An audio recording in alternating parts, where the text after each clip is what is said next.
Good morning, students. Let's start for 11th class. In previous video, we have studied about law of conservation of energy. And in this video, we study about or discuss about law of conservation of linear momentum, angular momentum and charges.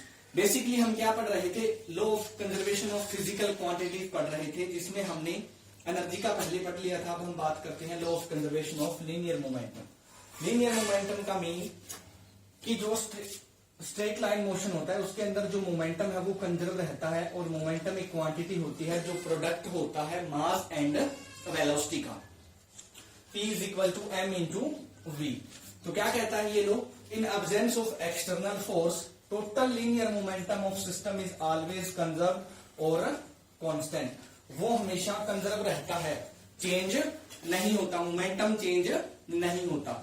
Example क्या है? Best example है इसका gun fire. जब हम किसी gun को fire करते हैं तो हमारा बुलेट है वो फॉरवर्ड डायरेक्शन में मूव करता है, और हमारी जो गन है वो बैकवर्ड डायरेक्शन में पुश करती है.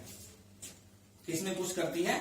बैकवर्ड डायरेक्शन में. तो इसमें मोमेंटम है वो कंजर्व रहता है. कैसे? जब हमने गन लोड की थी उस टाइम गन एंड बुलेट दोनों रेस्ट पे थी, यानी वेलोसिटी जीरो, रेस्ट पे वेलोसिटी क्या हो गई? जीरो. तो हमारा मोमेंटम उस टाइम क्या था सिस्टम का? जीरो. जैसे ही हमने बुलेट फायर की, बुलेट स्पीड के साथ फॉरवर्ड डायरेक्शन में निकलता है, और उतना ही मोमेंटम वो किस पे लगाता है? गन पे. उन दोनों का टोटल मोमेंटम फिर से क्या हो जाता है? जीरो. यानी मोमेंटम है वो क्या रहता है? कंजर्व रहता है. मोमेंटम को हम फोर्स का इफेक्ट भी बोलते हैं. अफेक्ट ऑफ फोर्स या इंपल्स ऑफ फोर्स, दोनों केसेस में क्या रहता है? सेम रहता है.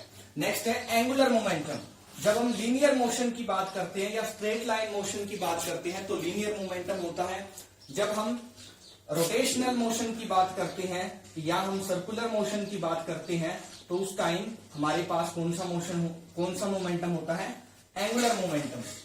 यानी जब कोई ऑब्जेक्ट है वो किसी सर्कल में घूम रहा है तो उसका टोटल एंगुलर मोमेंटम क्या रहता है? कंजर्व रहता है. और ये एंगुलर मोमेंटम कौन बनाता है? टॉर्क बनाता है. जैसा कि यहाँ पे लिखा है एक्सटर्नल फोर्स. यानी अगर कोई एक्स्ट्रा फोर्स न लगे तो टोटल लीनियर मोमेंटम क्या रहेगा? कांस्टेंट रहेगा. इसी तरह अगर एक्सटर्नल टॉर्क ना लगे, टॉर्क क्या होता है?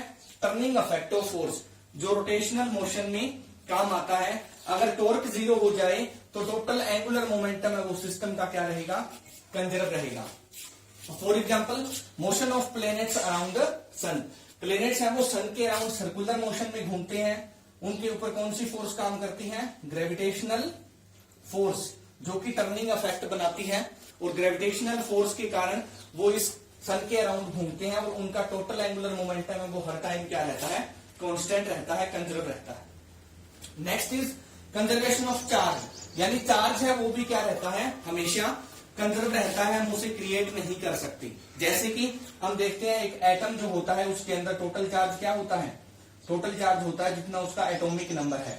एटॉमिक नंबर मीन जितने उसके पास प्रोटॉन है, और जितने प्रोटॉन होते हैं उतने ही एटम के अंदर क्या होते हैं? इलेक्ट्रॉन होते हैं.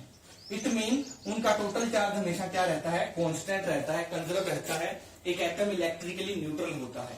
इसी तरह किसी भी आइसोलेटेड प्रोसेस में टोटल चार्ज है वो क्या रहता है? कंजर्व रहता है. Charge never be created nor be destroyed in any process. हम चार्ज को डिस्ट्रॉय नहीं कर सकते. For example fusion of uranium. जब यूरेनियम 236 का फ्यूजन होता है किसी न्यूट्रॉन से, तो वो किस में कन्वर्ट हो जाता है? एक उस पे न्यूट्रॉन डालते हैं तो वो बैरियम प्लस क्रिप्टोन में कन्वर्ट होता है, +3 न्यूट्रॉन देता है. न्यूट्रॉन पे कोई चार्ज नहीं होता. न्यूट्रॉन है वो अनचार्ज माना जाता है, उसका सिर्फ मास होता है. एंड इलेक्ट्रॉन और प्रोटॉन पे चार्ज होता है. तो law of conservation of charge क्या कहता है कि इन एन आइसोलेटेड सिस्टम और in any process the total charge of system is always conserve. वो हमेशा क्या रहता है? कंजर्व रहता है, कांस्टेंट रहता है. Thank you. Have a good day.